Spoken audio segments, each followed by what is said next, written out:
नमस्कार, आप सभी का स्वागत है। आज हम एब्स्ट्रैक्ट अलजेब्रा का अगला लेक्चर डिस्कस करने जा रहे हैं, जिसमें हम आपको एक नया topic order of an element के बारे में बताएंगे। Order of an element in any group G. तो आज हम ग्रुप के प्रत्येक एलिमेंट का ऑर्डर कैसे निकालते हैं उसके बारे में चर्चा करने वाले हैं। तो सबसे पहले हम इसकी डेफिनेशन पढ़ेंगे, उसके बाद कुछ इंपॉर्टेंट नोट इससे संबंधित पढ़ेंगे और उसके बाद एक दो एग्जाम्पलों के माध्यम से हम ऑर्डर ऑफ एन एलिमेंट को निकालने का प्रयास करेंगे किसी ग्रुप का। ठीक है ना। तो चलिए सबसे पहले इसकी हम क्या पढ़ते हैं, डेफिनेशन पढ़ते हैं। Let G be any let G be any group, okay, and A belongs to G, be any arbitrary element of G, then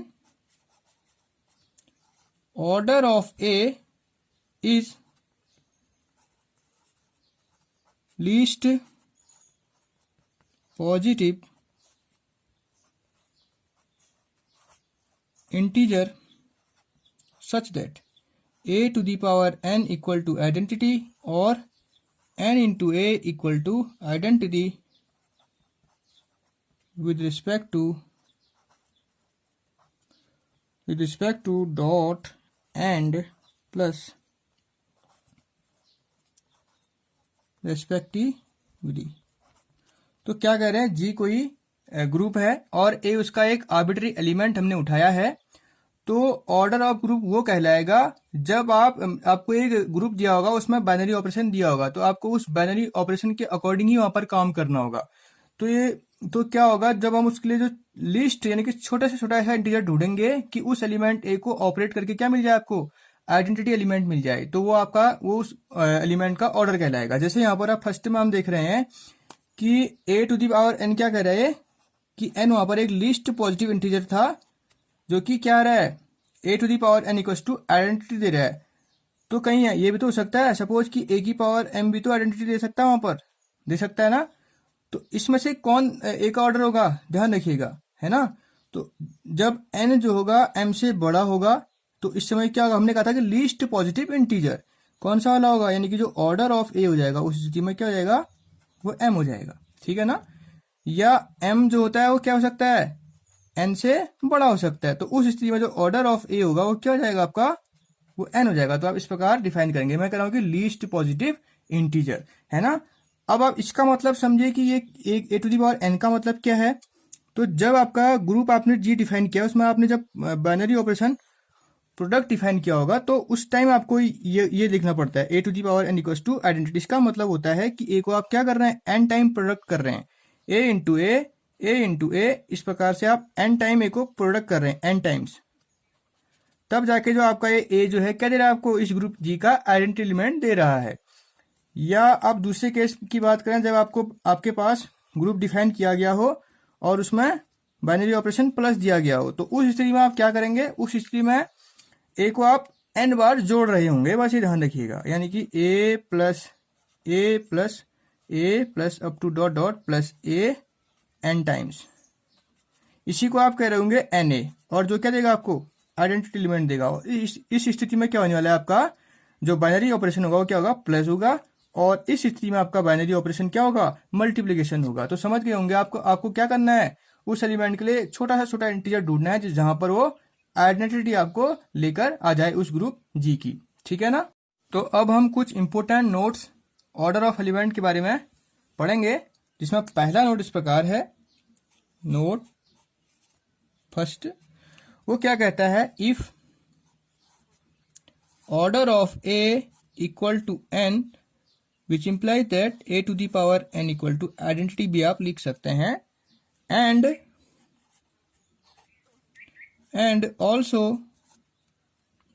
if A to the power M equal to identity then N divides M. तो N क्या करेगा, यहाँ पर पक्का और पक्का उस M का डिवाइजर होगा, क्योंकि ये जो एन हमने क्या कहा, लीस्ट पॉजिटिव इंटीजर होगा। जैसे हम कह रहे हैं कि किसी ए सपोज किसका एलिमेंट है, ए इस ग्रुप जी का एलिमेंट है ना।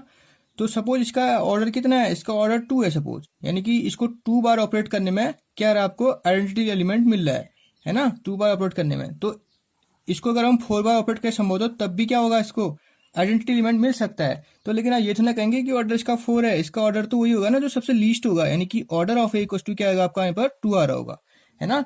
तो यहाँ पर साफ साफ दिख रहा है आपको कि 2 क्या कर रहा है, 4 को डिवाइड करता है, यानी कि वहां पर अगर उस टाइप का कोई एलिमेंट जो आइडेंटिटी लेकर आ जाएगा, ऐसा इंटीजर आपको मिलेगा, तो पक्का उसका जो एन होगा वो क्या होगा, उसका डिवाइजर रहा होगा, यानी उसे डिवाइड कर देगा, है ना। और जो दूसरा नोट है उस प्रकार है, नोट नंबर 2, वो क्या कहता है, आप जानते हैं कि ग्रुप है तो ग्रुप के प्रत्येक एलिमेंट के पास क्या होता है, इनवर्स होता है ना। तो अब मान लीजिए कि let B is inverse of A, जानते हैं ना, हमने डिस्कस किया है कि ग्रुप के प्रत्येक एलिमेंट के पास इनवर्स होता है, इज इनवर्स ऑफ ए। तो ध्यान रखिएगा जो ग्रुप के एलिमेंट ए का ऑर्डर होगा वही उसके इनवर्स ऑर्डर बी का भी ऑर्डर रहा होगा, ये ध्यान रखिएगा, ठीक है ना। तो ग्रुप के किसी भी एलिमेंट का इनवर्स का ऑर्डर उसी एलिमेंट के बराबर होगा, जैसे ए का इनवर्स बी है तो जो ए का ऑर्डर रहा होगा वही बी का ऑर्डर भी होगा, है ना। तीसरी बात, तो तीसरा इंपोर्टेंट नोट इस प्रकार है, तीसरा इंपोर्टेंट नोट क्या कहता है, वो ये कहता है कि अगर किसी ग्रुप का एलिमेंट आइडेंटिटी एलिमेंट उसका जो ऑर्डर होता है वो क्या होता है, 1 होता है ना। Order of identity element in any group G is 1. So order of E equal to that is order of E equals to 1. तो ध्यान रखिएगा किसी भी ग्रुप की आइडेंटिटी एलिमेंट का जो ऑर्डर होगा वो क्या होगा, वो 1 होगा। तो चलिए अब हम कुछ एग्जांपल के माध्यम से ऑर्डर ऑफ एन एलिमेंट को समझते हैं। तो पहला जो हमने उदाहरण लिया है इस प्रकार है, Z3 show that order of each element, find each of Z3 के जितने भी ऑर्डर एलिमेंट होते हैं उन सभी का क्या करना है, हमें ऑर्डर निकालना है under modulo, under addition modulo,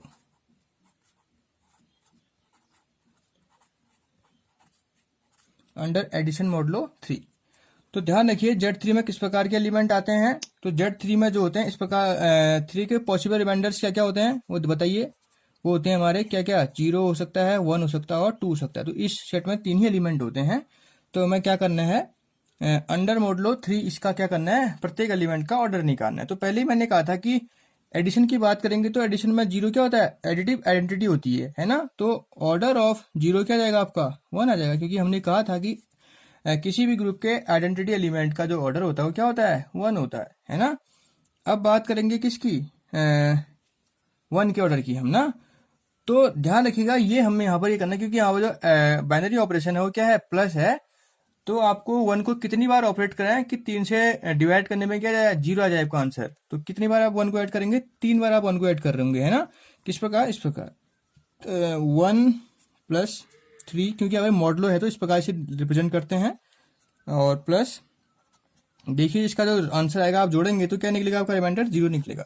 तो इसका मतलब है कि आपको 1 को 3 बार ऐड करने से क्या मिला, आपको आइडेंटिटी मिला ना। इसका मतलब यहाँ पर आप ऐसा लिख सकते हैं 3 × 1 = 0। ये तो मिला आपको यहाँ पर, जैसे आप वहां पे क्या करते थे, NA = आइडेंटिटी मिलता था आपको ना एडिशन के केस में। तो यही तो मिल रहा है आपको, ये 3 × 1 = आइडेंटिटी। So order of 1 = 3। तो जो ऑर्डर ऑफ 1 क्या गया वो आ जाएगा आपका 3। अब हम बात करेंगे ऑर्डर ऑफ 2 की ना। तो कितनी बार मल्टीप्लाई करें कि रिमाइंडर 0 आ जाए 2 को 3 से ना। तो 2 में अगर हम 3 जोड़ेंगे तो 2 जोड़ेंगे तो 4 आएगा, फिर 2 जोड़ेंगे तो कितना आएगा, 6 आएगा। और 6 आप जानते हैं 3 से क्या डिवाइड होता है, तो फिर आइडेंटिटी आ गया। इसका मतलब वही है कि 3 × 2 = identity element 0। Hence order of 2 is also 3। तो ऑर्डर ऑफ 2 भी क्या जाएगा आपका, 3 हो जाएगा। तो इस प्रकार आप किसी ग्रुप के प्रत्येक एलिमेंट का ऑर्डर निकाल सकते हैं, ठीक है। दूसरा उदाहरण हम ले रहे हैं। दूसरा उदाहरण इस प्रकार है कि हमारे पास एक ग्रुप है, अंडर मल्टीप्लिकेशन हमने डिफाइन किया है 1, ω, ω²। अब इसे जानते हैं क्यूब रूट यूनिटी के नाम से जाना जाता है। क्यूब रूट यूनिटी का मतलब है कि जो ओमेगा क्यूब की वैल्यू की क्या होगी, वो 1 होगी। ये ध्यान रखना पड़ेगा आपको, ठीक है ना। ओमेगा क्यूब की वैल्यू क्या होती है, 1 होती है। इसको हम क्यूब रूट यूनिटी के नाम से भी जानते हैं। तो यहाँ पर हमें क्या करना है, ये मल्टीप्लिकेशन के केस में होता है, तो आप जानते हैं कि वन क्या होता है, मल्टीप्लिकेटिव आइडेंटिटी होती है। तो इसका मतलब है कि सीधी सीधी बात है कि वन का जो ऑर्डर होगा क्या रहा होगा, वन ही रहा होगा, क्योंकि वन क्या है यहाँ पर आइडेंटिटी एलिमेंट है ना।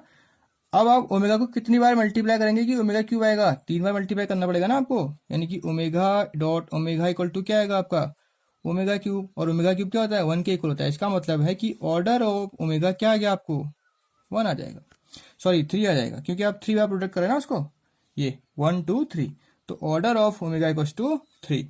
अब आप बात करेंगे किसकी, ओमेगा स्क्वायर की, यानी कि अब ओमेगा स्क्वायर को ओमेगा स्क्वायर से मल्टीप्लाई करेंगे, कितना आएगा आपका, ओमेगा की पावर 4, ठीक है ना। तो इसको आप क्या लिख सकते हैं, equals to omega cube into omega, ये क्या जाएगा आपका, फिर से ओमेगा आ जाएगा, है ना।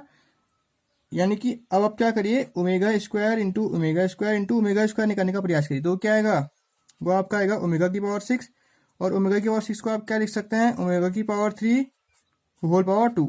ये क्या आपका वन होता है, वन का स्क्वायर क्या आएगा, वन ही तो आएगा। तो इसका मतलब है कि आप ओमेगा स्क्वायर को भी 3 बार जब मल्टीप्लाई करेंगे तभी वो क्या दे रहा है आपको, आइडेंटिटी एलिमेंट दे रहा है इस ग्रुप जी का। तो order of omega square equal to also 3, तो ओमेगा स्क्वायर का ऑर्डर भी कितना जाएगा, 3 हो जाएगा। तो इस प्रकार आप इस ग्रुप के प्रत्येक एलिमेंट का ऑर्डर भी निकाल सकते हैं। एक एग्जाम्पल हम और ले रहे हैं, जिसमें जी हम इस प्रकार ले रहे हैं कि 1, -1, आयोटा, माइनस आयोटा, इसे हम फोर्थ रूट इंडी के नाम से जानते हैं। ये भी क्या होता है, अबेलियन ग्रुप फॉर्म करता है अंडर मल्टीप्लिकेशन। तो यहाँ पर वन क्या होता है, आइडेंटिटी एलिमेंट होता है, तो ऑर्डर ऑफ वन क्या हो जाएगा आपका, वन ही आ जाएगा, order of one equals to 1, ठीक है ना।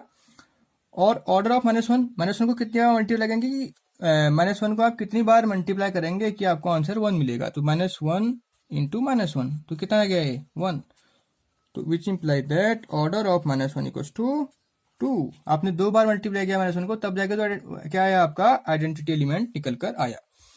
अब बात करेंगे आयोटा को, आयोटा को कितनी बार मल्टीप्लाई करेंगे, आयोटा को जब हम आयोटा से मल्टीप्लाई करेंगे तो क्या निकल कर आएगा आपका, वो निकल कर आता है आपका आयोटा स्क्वायर। और आप जानते हैं आयोटा स्क्वायर की वैल्यू कितनी होती है, -1 होती है ना। तो एक बार और प्रोडक्ट करिए, तो अगर एक बार और प्रोडक्ट करेंगे तो हमने आयोटा और आयोटा की जो प्रोडक्ट किया था -1 आया था ना, तो ये आ जाएगा माइनस आयोटा, है ना। तो फिर तब तो आइडेंटिटी एलिमेंट नहीं निकल कर आया आपका। फिर एक बार और मल्टीप्लाई करिए आप, यानी कि iota into iota into iota into iota, वो क्या निकल कर आएगा, माइनस आयोटा स्क्वायर। क्या होता है वो, माइनस आयोटा स्क्वायर की वैल्यू, आयोटा स्क्वायर की वैल्यू क्या होती है, 1, है ना।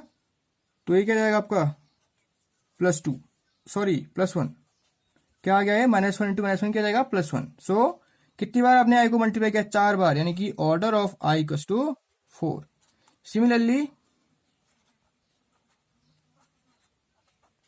Order of minus iota equal to 4, ठीक है ना। तो यहां पर आपने इस ग्रुप के भी सभी एलिमेंट का ऑर्डर डिफाइन कर दिया है। पहले आइडेंटिटी एलिमेंट का तो 1 हो गया, और -1 का ऑर्डर कितना हो गया, 2, और आयोटा का हो गया 4, और माइनस आयोटा का क्या हो गया, उसका भी 4 हो गया। तो आप देख रहे हैं यहाँ पर कि जो किसी ग्रुप के एलिमेंट का जो ऑर्डर होता है वो क्या हो सकता है, मैक्सिमम वो जो हो सकता है वो ग्रुप के ऑर्डर के बराबर ही हो सकता है, उससे अधिक नहीं हो सकता। यहाँ से ये भी निष्कर्ष निकल रहा है, ठीक है ना। तो अगर आपको मेरा वीडियो अच्छा लगे तो लाइक करें, कमेंट करें, और मेरे चैनल विद्यार्थी बंधु को सब्सक्राइब करें। धन्यवाद।